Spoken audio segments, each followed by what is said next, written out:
we're also seeing in 2025, in addition to the fabless chip design ecosystem, we are seeing a number of startups coming out to build for on the manufacturing side, not just the design side, but the manufacturing side for the semiconductor ecosystem in the country. So here we are looking at startups who are focusing on quality inspection tools, on lithography machines, focusing on process innovations in the semiconductor manufacturing process itself, and some focusing on low volume manufacturing, prototyping, etc. Right. So I think it's this is a fairly interesting change over the years, because it's also showing that entrepreneurs are looking beyond the design ecosystem itself. Hi, wherever you're listening to this, I hope you're doing well. Welcome to India Tech Report, a podcast dedicated to chronicling and supporting the growth of India's deep tech and climate tech ecosystems. I'm Hariharakli, and today I bring you a conversation with Sunil Cavale at Speciale Invest and Vishal Katariya at Ankur Capital, both VC firms well known as early stage backers of deep tech startups in India. In this episode, Vishal and Sunil discuss their recent report on the semiconductor startup landscape in India.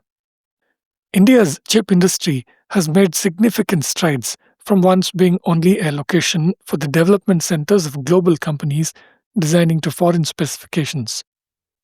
Today, a new cohort of founders, professors spinning out decades of research, veterans of Qualcomm and Texas Instruments, and second time chip entrepreneurs is trying to build products, not just provide services.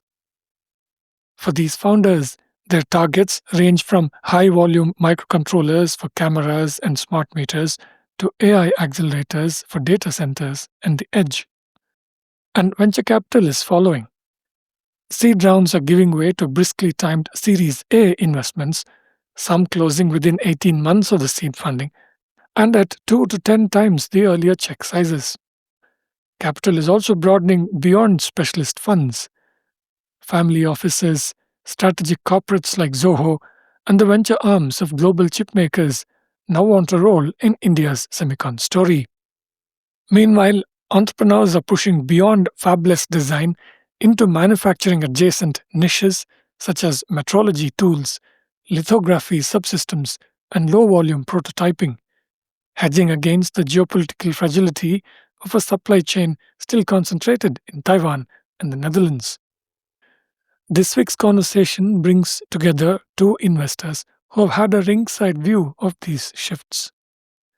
Sunil and Vishal have spent the past few years swapping notes on deals, founders, failures, and successes. Out of those conversations that started during one fateful meeting at a McDonald's in Ghatkopar in Mumbai came their Semiconductor Startup Landscape in India report, first presented at IIT Bombay's SemiX conference. Rather than rehearse well-known talking points, they have tried to document what is actually happening on the ground, who the founders are, where the money originates, which verticals are getting crowded, and where the genuine white spaces lie.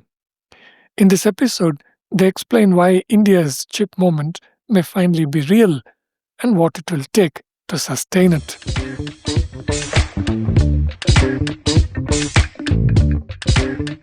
Sunil, Vishal, thank you both for making time for this, and really looking forward to having both of you give us some insights from your recent semiconductor landscape report.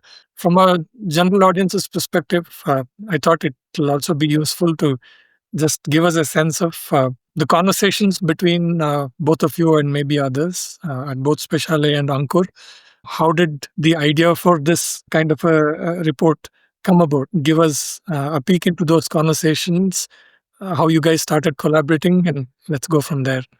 Sounds good. I can go first. Hari, first of all, thank you so much for having me and Vishal on your podcast. Always a pleasure listening to you, and great to be part of it at this point in time.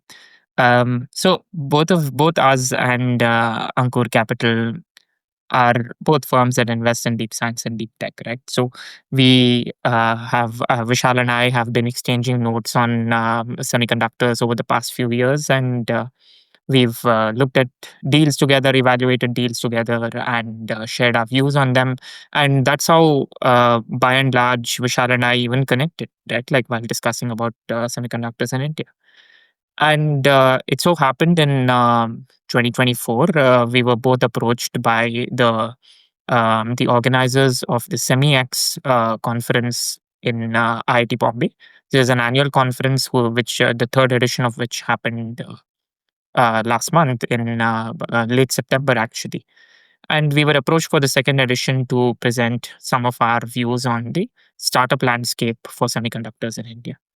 That's when we both decided to, instead of doing it individually, we decided to collaborate and present a unique perspective of the view of the semiconductor ecosystem from the eyes of a venture capital fund, a deep tech venture capital fund. And that's how the journey started. We did the first edition of the report in 2024. We did a presentation of this in 2024. We released the report only mid 2025. And we were invited back to do a similar presentation at the third SemiX conference, which happened in September of 2025. Right. So it so happened that we got a lot of positive feedback from various stakeholders in the academic industry and in the semiconductor ecosystem. All of them essentially told us that this was a very unique perspective, right? So nobody had in the conference was giving them a view on what is essentially happening on the ground with regards to startups as such. There were a lot of views coming about the larger programs that the country was offering to support the semiconductor ecosystem, but the on-ground data about what was actually playing out was something that was lacking, and some of our efforts were helping give that view. It also happened to be the case that when Vishal and I sent the report across to a bunch of people who could not make it to the conference, especially people abroad, it was even more highly appreciated because the Indian diaspora in the US, which has worked extensively in semiconductors, got a good understanding of what what was happening on the ground in the Indian semiconductor ecosystem. Vishal also possibly has an anecdote on this, on how one person said that instead of going to a conference, they could have just read our report. Right. So I think that's how it started. We were invited back in September of 2025 for the conference again in IIT Bombay, and that's where this second edition of the report essentially came out. Yeah, I think Sunil, that's really the story, and I think Hari, you did mention it's a bit of a unique collaboration. I think the semiconductor ecosystem in India is still pretty early, and that's why we need more players, more investors at the early stage, at growth stage, and other types of stakeholders to come through. And that's a big reason why it's beneficial to us, beneficial to Special, and beneficial to the entire ecosystem, I hope, for us to do this together. And I know the common interest in deep tech would have brought the two of you together at some point or the other. But do you guys recall when was the first time you all met in person? I do. I think we met at a McDonald's near Ghatkopar station. Oh, yes. That was in 2023. Yeah, I think this was when Vishal was still based out of Mumbai and working out of Ankur's Mumbai office. And I was in Mumbai, and that's when we first caught up at a McDonald's because we really didn't find any other place to catch up in that part of town. And yeah, that's when our first conversation started. Of course, amongst multitude of things, semiconductors was a strong point of discussion in our first meeting itself. Okay, there you go. A nice, interesting anecdote. So let's jump into the report itself. One of the points that you both mentioned caught my attention, which is that people appreciated the insights that they got in terms of what was actually happening on ground. Uh, can you both expand on that? Yeah. So I think the perspectives that we are able to bring as a venture capital firm, I believe, are unique. We have a vantage point where we see dozens of startups in a particular sector. We are also able to uh, connect the dots between what each founder or each startup is doing well and what they could improve upon, right? So this allows us to do a little bit of pattern recognition, and thereby get a perspective on what is working and what is not working in the Indian ecosystem. That allows us to draw certain observations of how the ecosystem itself is faring and in what direction it is heading. It is these sort of insights that we have consciously tried to cover in both of our reports. If you look at both our first and the second reports, we have largely tried to keep away from talking about the macro and focus a fair bit on the micro happening in the Indian semiconductor ecosystem. We specifically want to draw insights on certain patterns that we are seeing from founders as to where the deals are originating, what sort of founders, what is the persona of the founders who are coming out to build these startups, specific trends and themes that we are seeing with regards to the verticals in the semiconductor ecosystem that they are going out to build, right? And where is deal flow originating? And more so on how are the capital raises happening? What are we seeing as strengths that are enabling the Indian founders to build semiconductor startups in the country, and so on. So these vantage point comes from where we sit of having evaluated, looking at, speaking to, and evaluating dozens of startups over the course of the year. Every year, I mean, in both of these years, we've tried to bring in these unique insights, which we believe do not necessarily get talked about a lot in the broader industry reports that get covered.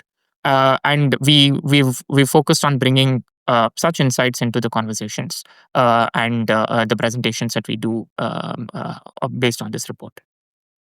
The only thing I'll add to that, Sunil, is our job as finding sourcing investments in a fund is to synthesize different types of information and put it together into a single viewpoint.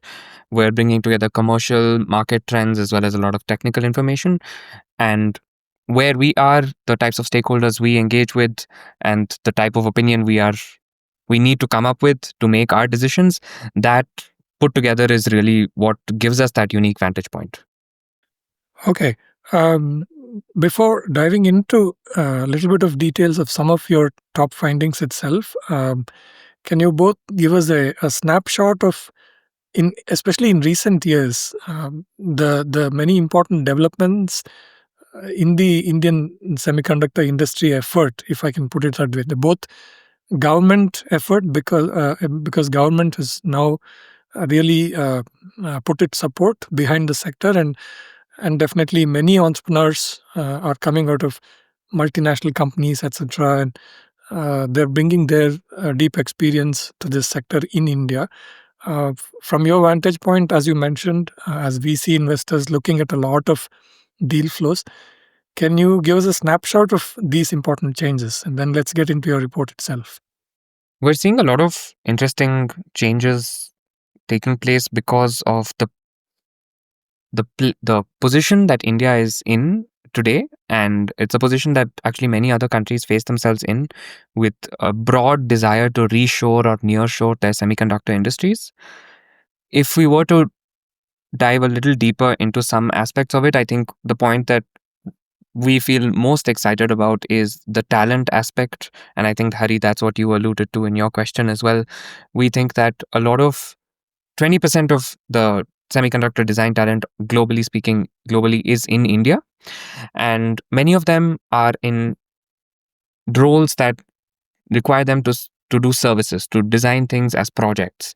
But the skills that they have can quite easily, along with, bolstered by the right product mindset, be commercialized into building products and then building companies around those products. And that's the biggest motivation, or that's the biggest reason that we are excited about the semiconductor ecosystem from an investment perspective, but also generally from India ascending the value chain in the semiconductor industry. The talent is the key reason why that's going to happen. Yeah, I will only add on to that to say that even the nature of the talent is also evolving over the years, right?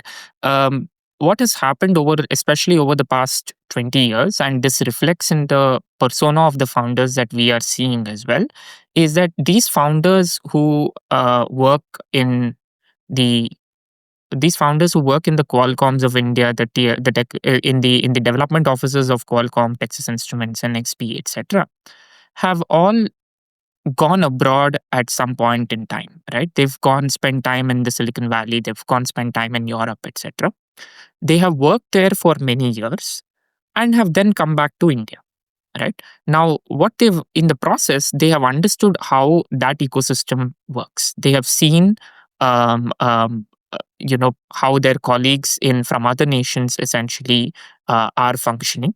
They've understood the nuances of the ecosystem in a different country.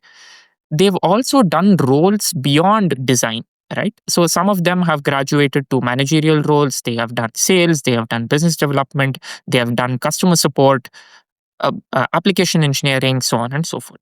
Now, the cohort of founders that we are seeing over the past few years are these more well-rounded founders who are coming back. So, in addition to just the quantum of talent that is available, which Vishal alluded to, saying 20% of the global design talent is in India, the quality and the holistic nature of the talent is also improving over the years, and a lot of founders want to come back to India to build in India, because they have been incentivized by the changes that are happening at the government level with respect to the new schemes and the policies that are coming up to support semiconductor innovation and startups. So I think it's a combination of some of these factors that is giving us a lot of encouragement to invest in the semiconductor ecosystem in India. Okay. Can you now both discuss some of the most important trends and observations you're making in your report? When you started out the conversation, you talked about how you wanted to look at where some of these startups or ideas coming from, the personas of the founders, verticals, where the funding's happening or coming through. So maybe just walk us through some of these important things that you've captured in your report. I can take a first stab at that. There's three, I would say, top three takeaways for us in this year's report. One is that a host of companies have raised Series A rounds, very healthy sized Series A rounds. Sunil can speak more about it, obviously, because two of them are from Speciale's portfolio. The other two big takeaways are that we're seeing second-time founders start new companies, raise again significant amount of capital. IVP Semi and Mayutic Semiconductors being these two companies. The last big takeaway is that we've seen very large, I would say, idea stage or conception stage seed rounds take place in the ecosystem. Mayutic Semiconductors, which I mentioned, is one of them. There's been a couple of others, one of which we at Ankur have invested in. And this ties back into Sunil's last comment on the talent. A large part of this is obviously based on the fact that some of these people are repeat entrepreneurs in this space, but the other is that they are bringing together not just technical design expertise in the product of semiconductor chips, but also product leadership and other leadership roles across the entire semiconductor value chain.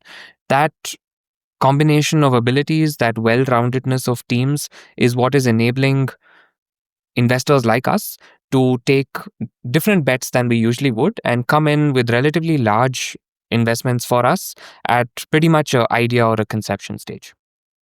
The only addition to the 3 points that Vishal mentioned was that we are also seeing in 2025 a movement away, not away, but in addition to the fabless chip design ecosystem, we are seeing a number of startups coming out to build for on the manufacturing side, not just the design side, but the manufacturing side for the semiconductor ecosystem in the country.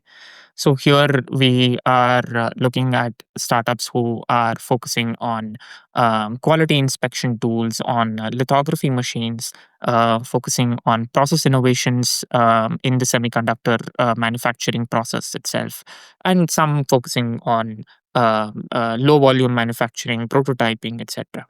Right. So I think it's this is a fairly uh, uh, interesting change over the years, because it's also showing that entrepreneurs are looking beyond the design pool itself, the design ecosystem itself, and are looking to see how is the nation heading. The nation is focusing large amounts of capital today on developing the manufacturing, packaging, fabrication ecosystem for semiconductors in the country. entrepreneurs today are seeing the opportunity for building to that market and are starting out and looking to raise capital. A few of them have gone on to raise reasonably good in pre-seed or seed funding rounds as well. So, in addition to the 3 points that Vishal mentioned, this is one change that one development that we have observed.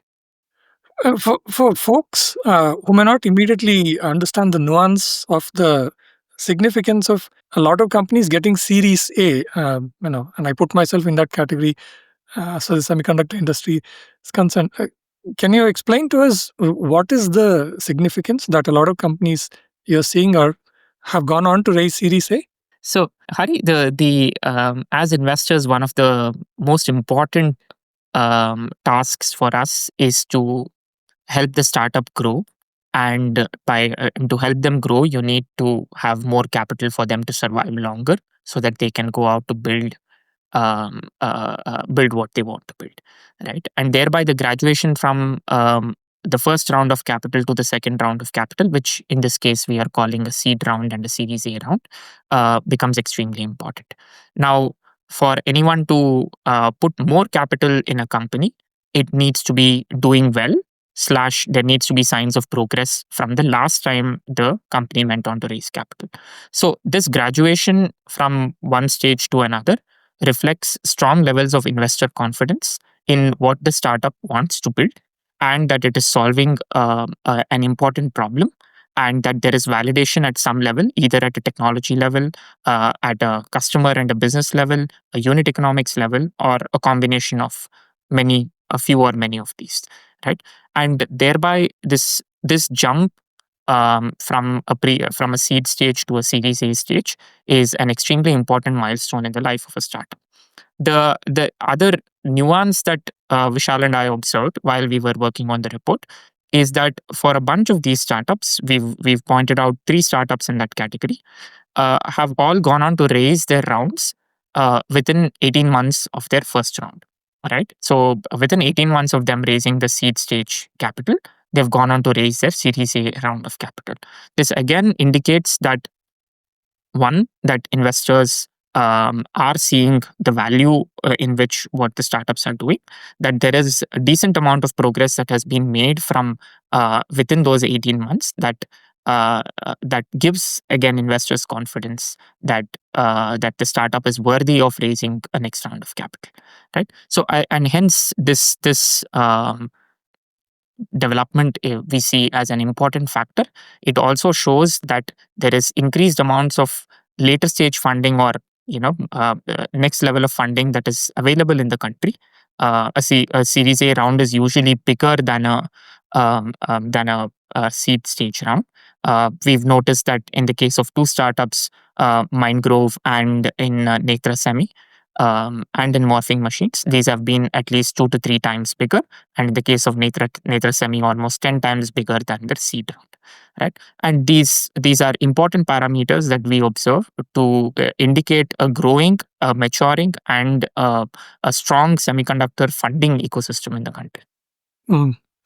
Is there a good way of giving people a sense of where the sector is today in terms of generally the maturity of startups in the semiconductor sector? For example, if you look at software as a service, you'll probably today say the third generation or fourth generation of entrepreneurs are building companies out of India. A lot of them now focused on AI and so on.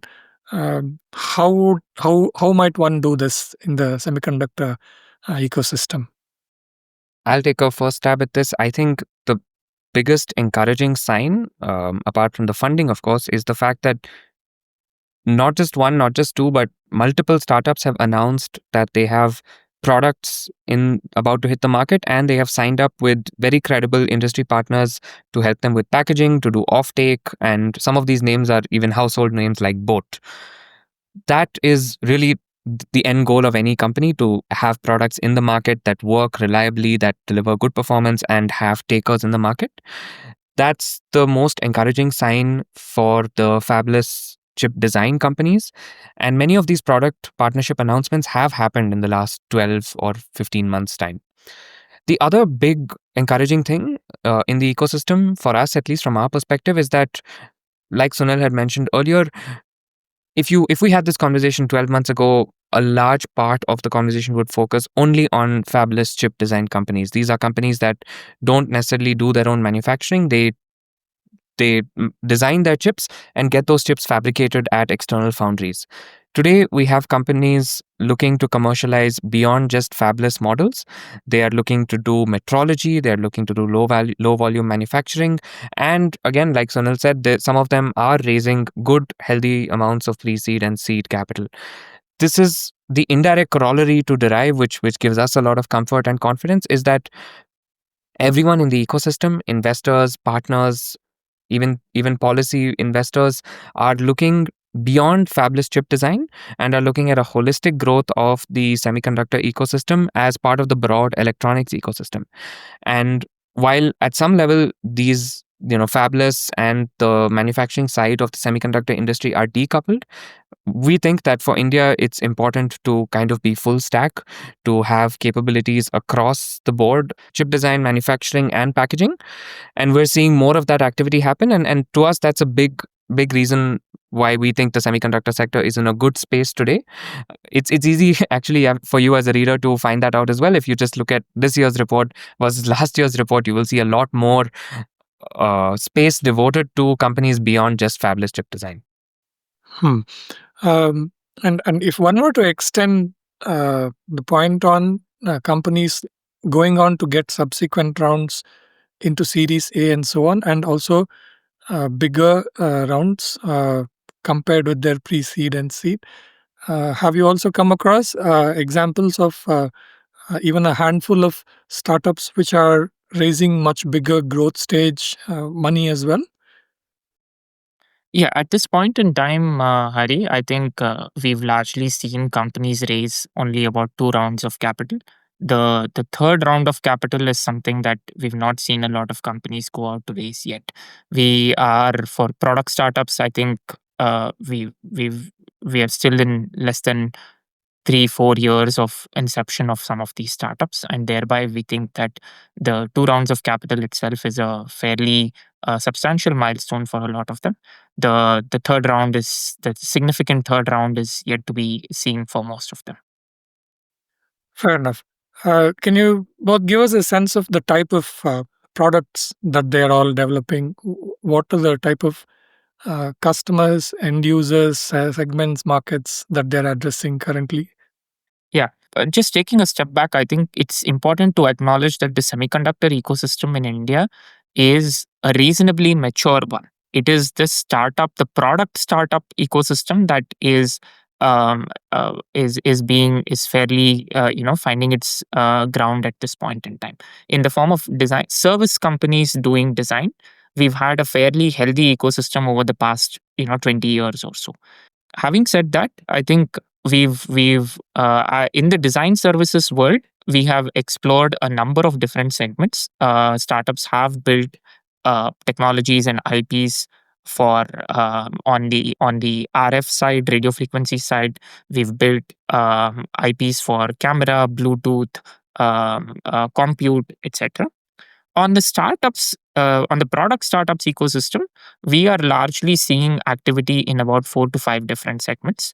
One of them is startups who are building for edge use cases in various sectors like IoT, Envision, smart meters, etc.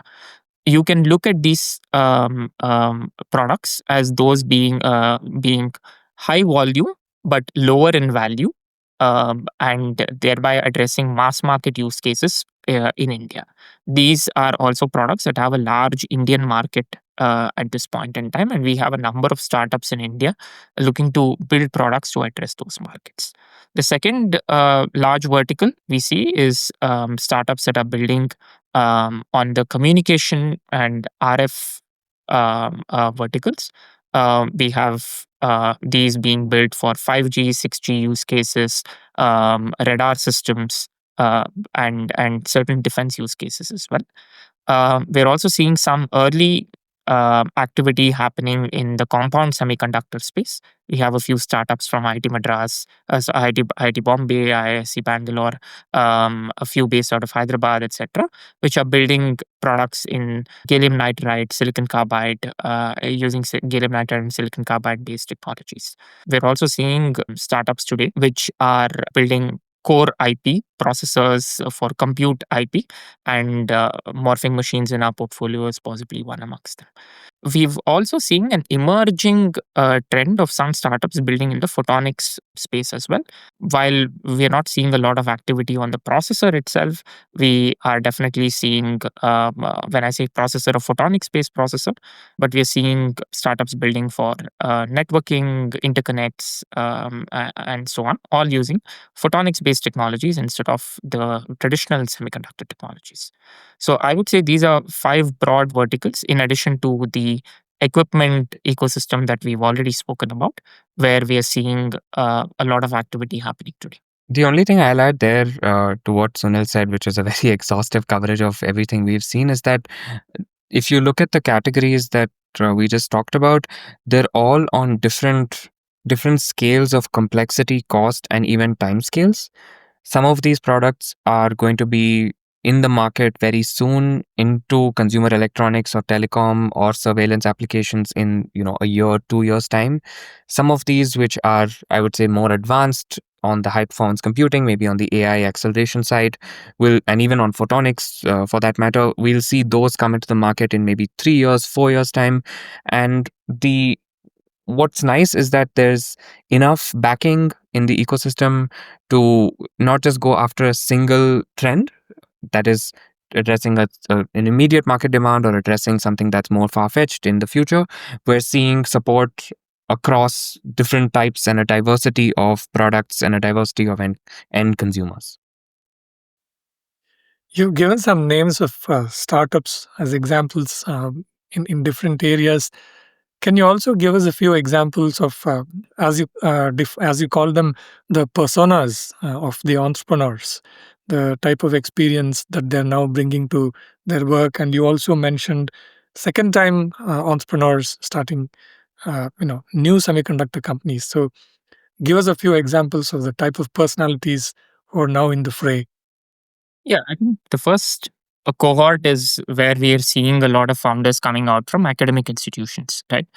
These are essentially professors who have worked on a certain research topic for many years, sometimes even decades, who are now looking to commercialize their innovations into products. We have examples like morphing machines in our portfolio, which is coming out of 20 plus years of experience of research happening from the Indian Institute of Science in Bangalore. And in 2021, they brought in a CEO, a commercial CEO, to take the research and innovation from the academic setup to the commercial, to the outside world. We also have a similar example in AgNet, which is also based out of the Indian Institute of Science, working on gallium nitride technology stacks. With a similar story, with multiple professors having worked on this stack for over a decade, and then with the focus over the last few years to bring it to commercialization. We have similar examples in matter wave and Numelo technologies based out of IIT Bombay as well. The second cohort of founders, I would say, are founders which we discussed earlier, who have spent a fair bit of time, sometimes decades, working in the Qualcomms, the Texas Instruments, the Intels of the world. They have spent time not just in India but also abroad, and have now come back to India and are looking to build startups across various categories. But they bring in the heritage of having worked in such large organizations, the experience of having seen multiple tape outs of semiconductor chips, sometimes having worked on various parts of the value chain while doing the tape out of these chips, having worked in business development, post sales support, so on and so forth. In this line, we are seeing there are companies like Agrani Labs, ABCRL and a bunch of other companies, which come C2I Semiconductors, which all come with a similar heritage. The third category would be essentially founders who are second time entrepreneurs in this space. We talked about IVP Semiconductors and Mayotic Semiconductors. Both of them were founders who have built semiconductor startups in India, have raised capital, seen exits, reasonably successful exits from their previous ventures, now coming in for their second stint in entrepreneurship. I would say the fourth category of founders are those who are essentially looking to who've come back to India after not necessarily having worked in large design MNCs as such, but largely finished their academic qualifications and have now come back to India to work to build semiconductor startups. So there is Silicon 14 Solutions based out of ISC. There's Levi Semiconductors and a bunch of others who fall in this category. So broadly, I would say these are the four broad persona of founders that we have seen in the Indian semiconductor ecosystem. Would you say, by the very nature of their work, semiconductor companies typically would look at, um, everywhere as their markets, or are you actually seeing these startups be much more focused, saying that this particular geography or specific market is what I'm going to target? I can take a stab at it first, Hari, and then Vishal can add in with his views as well. The I think semiconductors is a global game. However, there are certain products that have a larger market opportunity in India in the near term. We talked about companies that are building for cameras, smart meters, IoT devices, etc. India is a booming market for all of these products, and thereby it makes a lot of sense for these startups to find customers here, gain sufficient leverage and traction, do initial sales, raise larger rounds of capital before they start looking at global markets. There are certain other markets, certain other use cases like in data centers. Where it makes a lot of sense for startups to start looking for partnerships globally in parallel to working with Indian data center providers. There, the game is global from day one, uh, and should happen in parallel with their India GTM. But the very nature of the product itself allows it to be used across the world without any limitations on geography. I'll add to that, Sunil, that one of the biggest questions for any early stage semiconductor product company is who's your first customer and how what's the pathway to get your chip or your solution into their hands. So while the end game of sorts, so to speak, is going to be multi markets and global markets, the first product that a chip company designs is critical, and it can be more fine tuned or it can be more narrow in scope to target a certain application, to target a very certain niche customer profile. And I think it's very important to build that credibility in the industry and to kind of establish that platform that first chip provides to then get into the flywheel of, yeah, now I can make more products that address wider markets, or I can build in more features that make my product a bit more general. And in the end, like Sunil said, semiconductor industry is global in scope. If you make a microcontroller, you are not limited in any which way to sell just to a single country. That being said, it is important to start off with with a certain customer profile in mind, to get those design wins, to get those product wins, to get those partnerships announced, like we talked about earlier, and then move forward from there. Mm. Leaving aside for the moment the whole big tech data center GPU story that NVIDIA currently dominates, where, of course, the companies that can afford it are buying those GPUs, etc., in India, so on, the large conglomerates. I mean, keeping that aside, as I said, are there meaningful efforts that you see that are happening amongst Indian startups to build systems on chip and so on for AI and AI related applications? Yeah, absolutely. If you had to divide it up into chips built used in data centers, we've talked about that a little bit, and there are startups like Sunil mentioned, uh, Agrani, that are looking to do that. On the other hand, where we're seeing little more activity is moving AI compute to the edge, where you need intelligent microcontrollers, you need intelligent cameras, and we're seeing a lot more Indian companies. We're seeing a lot more activity on that front, where people are looking to integrate intelligence and other features like security, more efficient wireless capabilities into these kind of edge or consumer devices.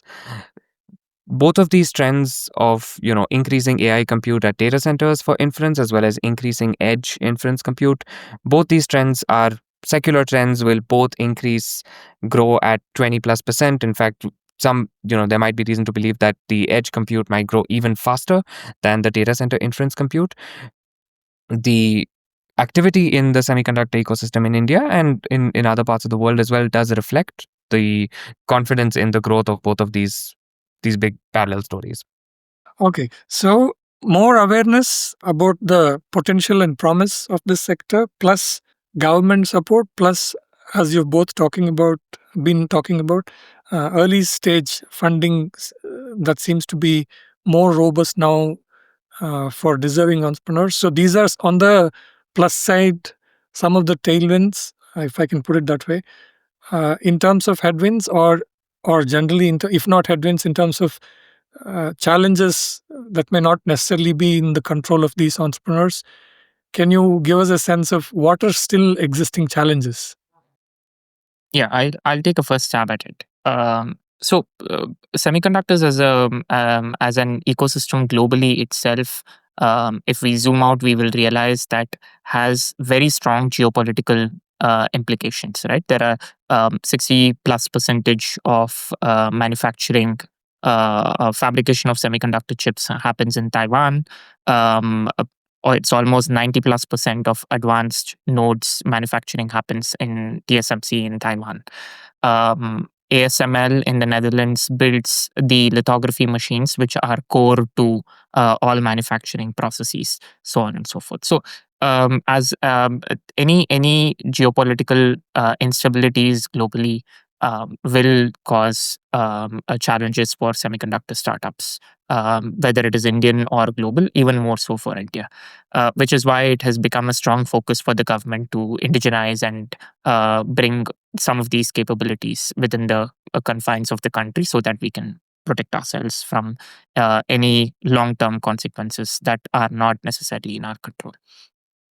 In addition to that, while the capital venture capital ecosystem for startups is definitely growing today in India, it is still there's still a lot of room to cover.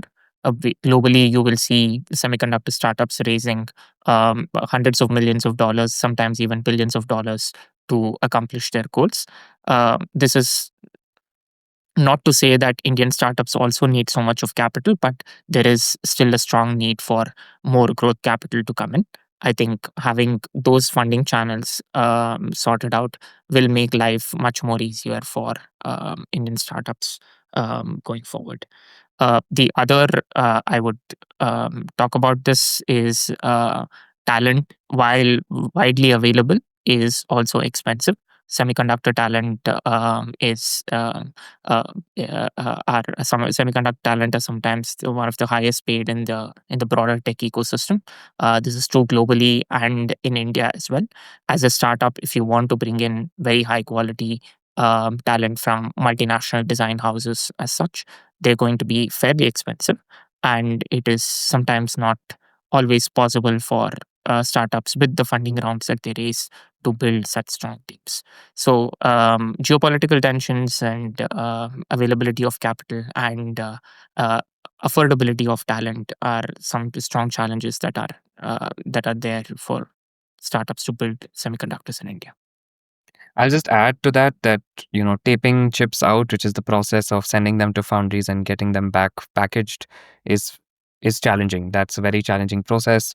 We have seen some startups do that in India, and that's been great. But for a vast majority, for more and more of them to succeed, they will have to go through this challenging process in a kind of team or environment that probably the founders have not been in earlier. The other big, I won't call it a challenge, but just the reality of where we are today is that the semiconductor market is global, and this market has been moving very, very fast. There are market risks at any point in time of whether your product is competitive enough or whether your product is the right thing for the market today. And that also ties into what Sunil said. If you need to address a certain market need today or in a year's time, are you going to be able to raise the amount of capital to build the right chip to do that? I think these are again some not necessarily tailwinds, but challenges that startups are going to face in the ecosystem. Mm. Uh, I want to ask you briefly, and switching gears slightly back to the funding aspects that you spoke about earlier on. One aspect of that I want to understand better is the last point that you both listed in terms of where is the origination of the capital formation investment money coming. Can you give us a sense of how that's, I mean, of what's happening? What's the scene there? Are you seeing more domestic, influential offices putting money into this sector? More global investors now taking interest in India? What's that landscape like today? I can start off with that. I think it's a great question. And actually, I'll first just zoom out and say that in the 2 years of reporting or 3 years of reporting that we've covered, it's not a huge amount of money by venture capital standards, even in India. We've had about $100 million go into these product startups.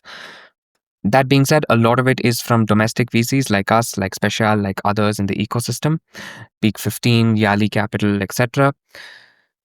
What has been encouraging and what has been very interesting to see is new types or new providers of capital stepping into the ecosystem. I know we talked a little bit about Netra Semi's Series A being about 10 times the size of their previous round, which again they raised just a year ago. That this current investment round of Netra Semi was actually led by Zoho. Zoho is a SaaS company, and it's been in the news a lot of late for positive reasons. And they're looking to diversify. They're looking to be part of the India semiconductor story, and they're willing to put their money where their talking is.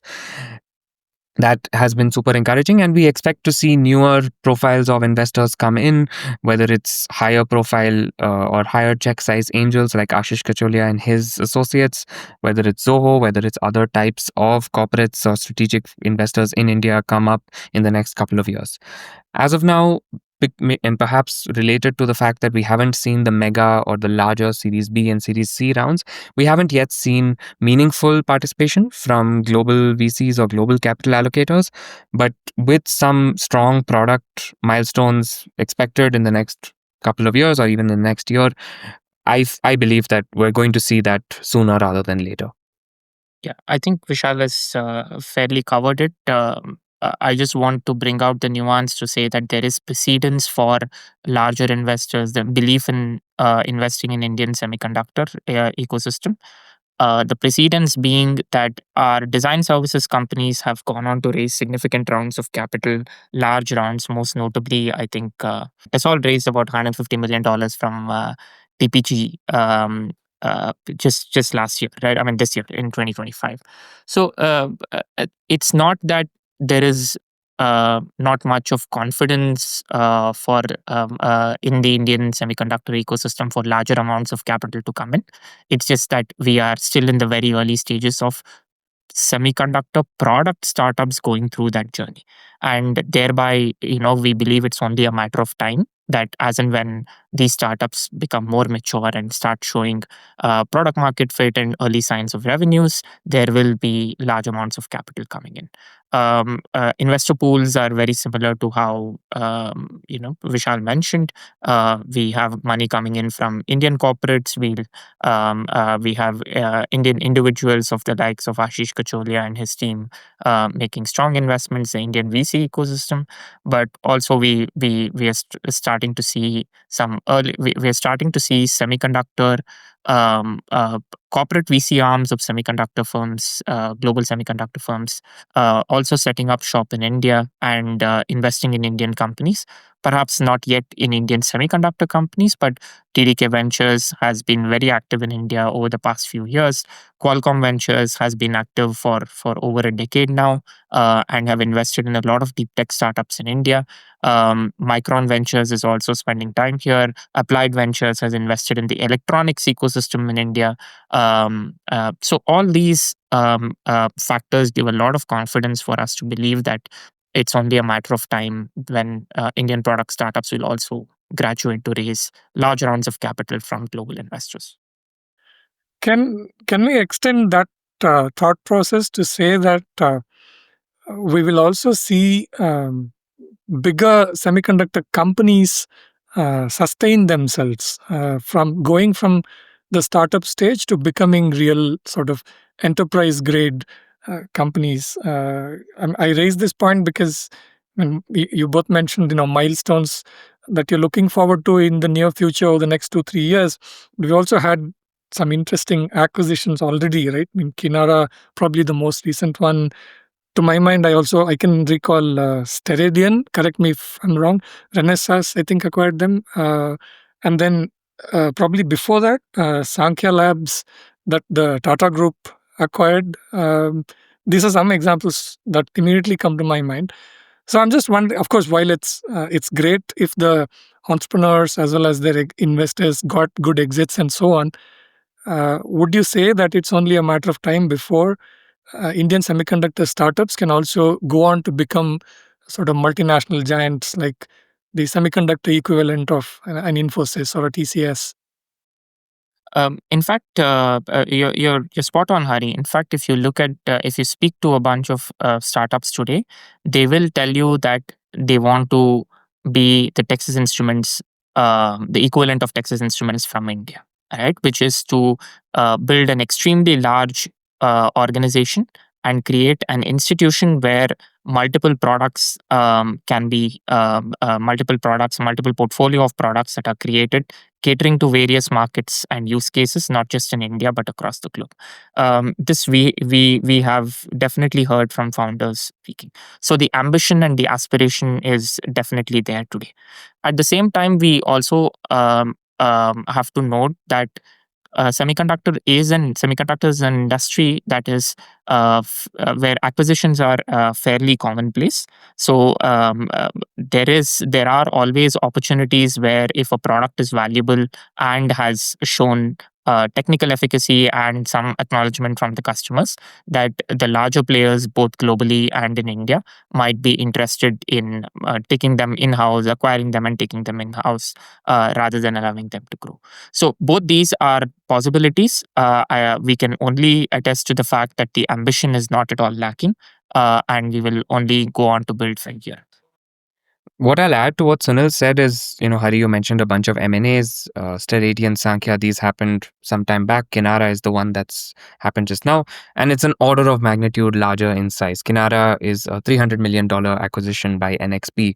Sterati and Sankhya are all in the, double-digit millions of dollars. That's a very encouraging sign for us. And if we didn't believe that this will happen, we probably wouldn't be here having this conversation as well. So that itself is testament to our implicit belief that some of these emerging companies will be category defining semiconductor companies in their areas. Okay, I know I have to let you both go very soon. So I'm gonna bring you back to the report, as well as Ankur and Speciale. In the near future, over the say next couple of years, what would you really like to see? In terms of the most optimistic scenario, and maybe also if you're having some early discussions in terms of ambitions for coverage within the next report, give us a sense of what you all are sort of brainstorming. What we would like to see as a wish list, we have a couple of slides in our report where we talk about the notable Series A fundraisers. I would love to come back next year and talk to you about notable Series B fundraisers. I would also love to see the amount of funding grow from the $30 to $50 million range per year to something much larger. We would like to see some of those mega rounds happen and that propel investment to kind of the next level. We've also seen this year product partnerships being announced. We've not yet seen chips in the hands of customers, which again, we really want to see. And we think that this is just the first wave of semiconductor innovation. As as products get into the market, as everyone feels like their investments of time, of money, etc., have paid off, they will reinvest and kind of cycle that back into the ecosystem. And we want to essentially be very confident that it's in a virtuous flywheel where the innovation will keep happening. Yeah, I think that's a great summary from Vishal. Just one more point that I'd like to add in is that we would want to see more activities in various parts of the semiconductor design space in photonics and compound semiconductors. I think there is a strong focus for that in the new design linked incentive 2.0 DLI 2.0 scheme that the government of India is expected to announce as a part of the Indian semiconductor mission. With that, we believe that there will be more of a variety of startups that will come out to build in various parts of the semiconductor design stack. That's it for today. You'll find the links to Speciale, Ankur, and the Semiconductor Landscape report in the show notes, wherever you get your podcasts. To support my work, please subscribe to my posts at indiatechreport.in. I'm Hari Arakli. Thank you for listening.